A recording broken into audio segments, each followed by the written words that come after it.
Assalamualaikum warahmatullahi wabarakatuh. Sampurasun, wilujeng tepang sareng sim kuring. Pak Adit anu ngawulang bahasa Sunda. Kangge dinten ayeuna urang lebet kana pangajaran bab hiji nyaeta ngeunaan terjemahan ya. Kumaha eta terjemahan, naon wae eta terjemahan, ayeuna urang pendar terjemahan.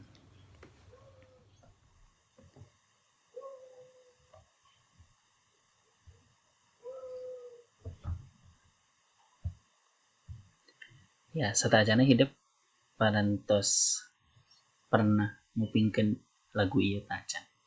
Mangga.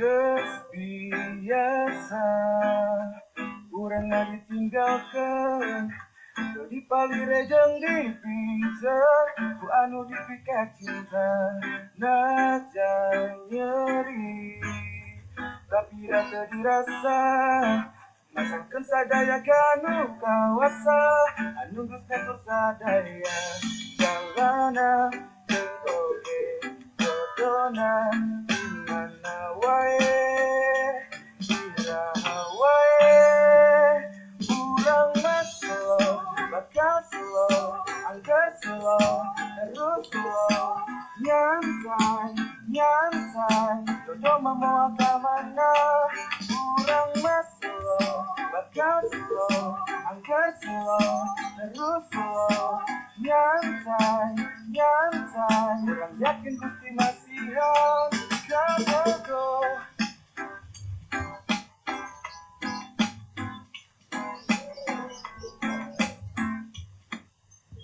Eda lagu nu kadua.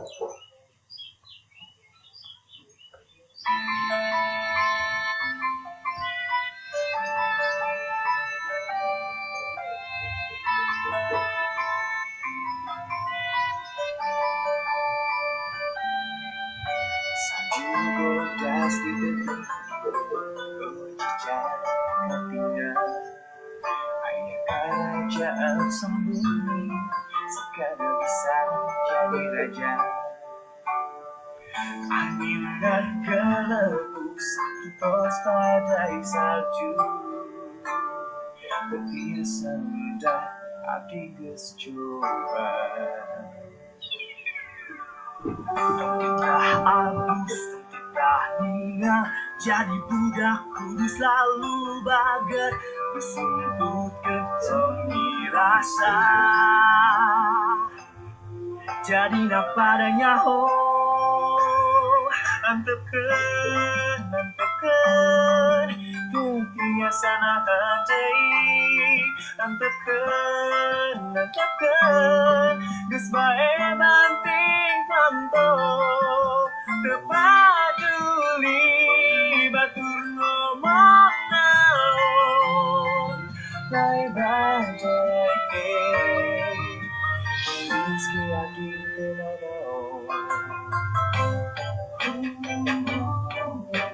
naon lucu negara jarak kabeh jadi letih kasieun ngontrol abdi setiasa ka dia deui ari setemah abdi nyaho ngetes abdi jeung menguji abdi eueuh salah eueuh aturan bebas antepkeun jadi hiji jeung langit antepkeun moal ningali ceri di dia nantur di dia cici bae badai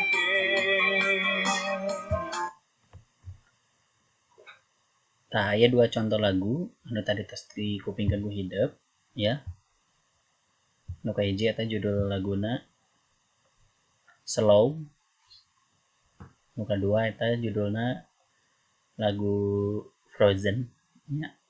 Ini bagi parantos nonton pangintennya. Satina dua judul nu tadi kira-kira naon anu robahna ya, kira-kira naon anu robahna, naon anu ngabedakeunana gitu nya. Leres nyata terjemahan ya, terjemahan. Jadi anu asalna lagu bahasa Indonesia diterjemahkeun ke bahasa Sunda, dinyanyikan oge ku bahasa Sunda. Kitu oge lagu bahasa Inggris diterjemahkeun ke bahasa Sunda, dinyanyikan oge ku bahasa Sunda. Nah, proses robahna hiji basa ka hiji basa nu sejen nyaeta disebutna terjemahan gitu ya. Begituna ayeuna urang lebet kana materi bab terjemahan. Tujuan pengajaran.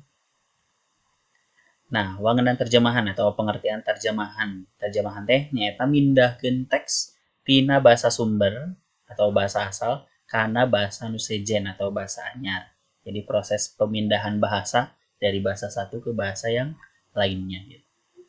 Istilah sejen sok aya nu nyebut alih bahasa. Ada peralihan bahasa. Proses narjamahkeun boh karya ilmiah, boh karya sastra biasanya diusahakeun sangan papak pisan jeung aslina. Diusahakan semirip mungkin dengan yang aslinya. Gitu. Pangpangna dina karya sastra, kegiatan narjamahkeun teh lian tim mertahankeun segi-segi sejena, anu pangutamana nyaeta dina segi basana, nyaeta gaya basa, pilihan kecap, ungkara, jeung kualitas senina. Di antara karya-karya anu sok diterjemahkeun teh nyaeta karya sastra. Nah, dina karya sastra urang baris mikawano anu disebut karya terjemahan gitu. Jadi ada karya seni, ada karya sastra, itu bisa diterjemahkan gitu. Nah, karya terjemahan teh nyaeta karya anu ngahaja diterjemahkeun ku anu narjamahkeun sangkan balarea atau masyarakat pamaca bisa maca eta karya gitu. Jadi karya terjemahan teh karya anu sengaja diterjemahkan ngarah ruang lingkupna oge bisa kabaca ku eta pengguna bahasa eta.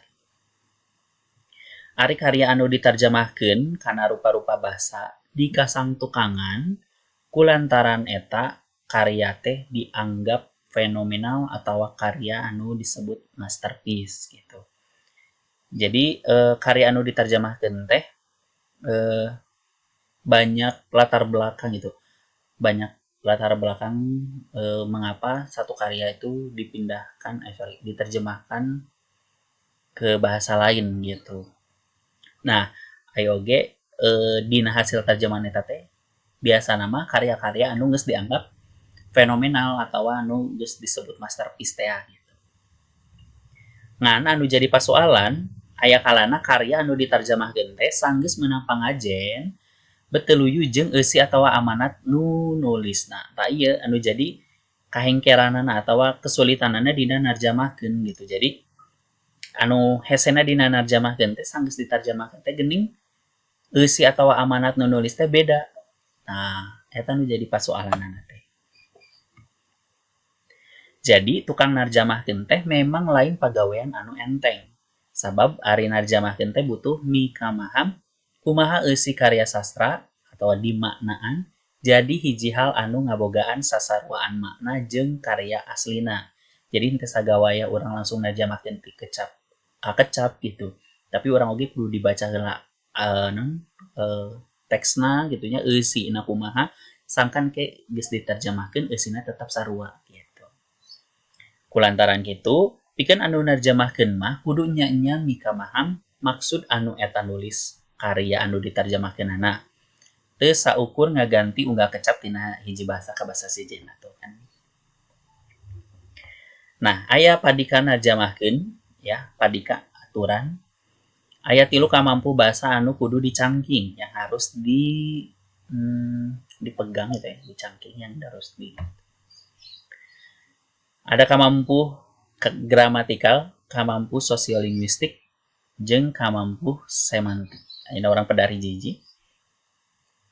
Kamampu gramatikal nyaeta kamampu gramatik mangrupa pangaweruh ngeunaan kekecapan nyusun kalimat, nyusun alinea jeung ngalarapkeun ejahan. Ieu mah kemampuan dalam menulis ya, kemampuan dalam menulis, kemampuan dalam pengetahuan berbahasa. Nah, disebutnya kamampu gramatikal gitu. Nu kadua, kamampu sosiolinguistik. Kamampu sosiolinguistik mangrupa pangaweruh ngeunaan hiji basa dina kahirupan sapopoe di masyarakat pamakena.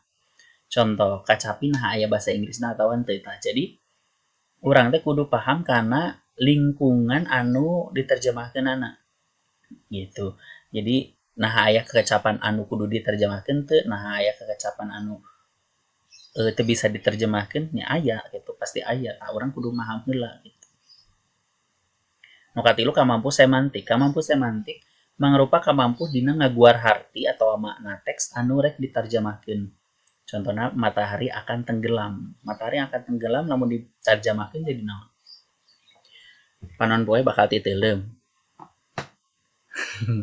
Lamun titeuleum berarti nya eta mah kacai gitu ya. Jadi erek naon?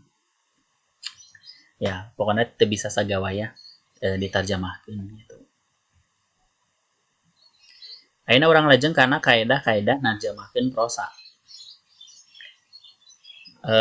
Nu kahiji nyaeta mahaman eusi teks anu diterjemahkeun. Tangtuna urang dina narjamahkeun teh kudu paham heula kana eusina gitu ya.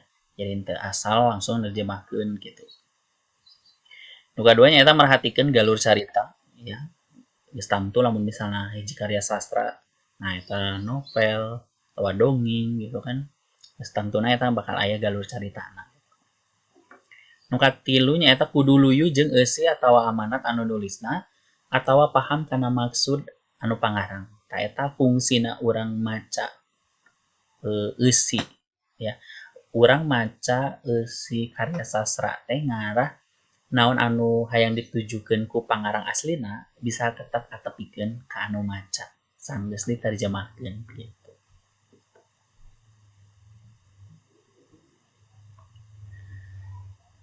Ayeuna kaedah-kaedah anu ngabedakeun dina narjamahkeun wangun prosa jeung sajak. Narjamahkeun prosa mah hitunganna kalimah per kalimah. Sedengkeun dina sajak mah kecap per kecap. Artina leuwih bangga, leuwih hese gitu ya. Nah, narjamahkeun prosa hitunganna kalimah per kalimah. Jadi anu namina urang narjamahkeun dongeng atau novel itu kan kasuk kana karya sastra prosa gitu. Nah, eta narjamahkeunna ulah kecap per kecap gitu. Kusabab bakal aya nyaeta kemampu gramatikalna teh ya gitu. Jadi orang kudu paham bahwa eta teh naha frase, naha kalimah gitu. Jadi naha eta teh lamun diterjemahkeun bakal ngarobah harti henteu, nah jiga kitu. Beda deui jeung lamun misalna sajak. Namun sajak eta kudu diterjemahkeun unggal kecap teh sangkan nyaeta bilih aya dina narjamahkeun teh kekecapan anu robah hartina gitu. Dina narjamahkeun sajak teu cukup modal kamampu ngagunakeun basa aslina, tapi kudu weruh kana basa sarta budaya hasil tarjamahanana. Nah, dina narjamahkeun sajak salianti urang kudu narjamahkeun unggal kecap, oge urang ge kudu boga kamampu paham kana budaya hasil tarjamahanana gitu. Nu katilu nyaeta narjamahkeun sajak mah kudu mibanda pangalaman kepenyairan, pengalaman ngaraci kecap, pengalaman ngagunakeun metafor, pengalaman ngagunakeun diksi, pengalaman ulin jeung imaji. Jadi urang kudu boga kamampu ya maksudna minimal harus punya kemampuan-kemampuan yang tadi Bapak sebutkan. Ngeunaan Ayeuna orang cobaan ya terjemahkeun ti Indonesia ka Sunda ya. Matahari bahasa Sundana panon poe. Melestarikan bahasa Sundana ngamumbule. Sanes ngalestarikeun. Nah, lamun ngalestarikeun di bahasa Sunda itu disebut hartina teh nyata menghancurkan gitu. Jadi hayu lamun misalnya anu nyarios hayu urang lestarikan bahasa Sunda itu artinya Mari kita hancurkan bahasa Sunda ya. Jadi hati-hati mun melestarikan eta bahasa Sundana ngamumule. Sarapan bahasa Sundana sasarap atau mumulu. Nasi goreng tai kadang sok dibalik ya. Bahasa Sundana goreng sangu gitu. Lamun sangu goreng ya berarti sanguna anu goreng gitu. Lamun goreng sangu, sangunya yang dimasak gitu, yang digoreng. Terus telat bahasa Sundana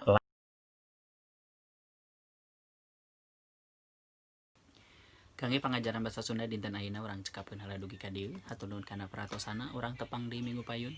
Assalamualaikum warahmatullahi wabarakatuh.